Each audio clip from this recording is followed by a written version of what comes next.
সর্বশেষ প্রাপ্ত খবর নিয়ে আয়নায় এক ঝলক।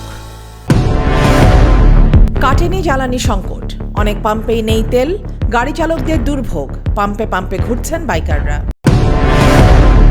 বিমানে মধ্যপ্রাচ্যে 4টি রুটের ফ্লাইট অনির্দিষ্টকালের জন্য স্থগিত ঘোষণা। দোহা, শারজা, কুয়েত এবং সৌদি আরবের দাম্মামে আপাতত বন্ধ থাকবে বিমান।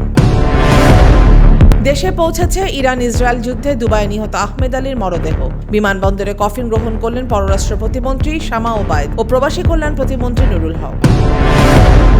জঙ্গল সলিমপুরে এবার যৌথ বাহিনীর সাঁড়াশি অভিযান, পুরো এলাকা ঘিরে রেখেছে আইনশৃঙ্খলা বাহিনীর 4000 সদস্য।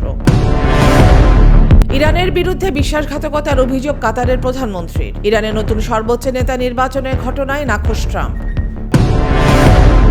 টি-20 বিশ্বকাপে নিউজিল্যান্ডকে 96 রানের বিশাল ব্যবধানে হারিয়ে টানা দ্বিতীয়বারের মতো চ্যাম্পিয়ন ভারত। আনন্দে ভাসছেন ভারতীয় ক্রিকেটার ও ক্রীড়ামোদীরা।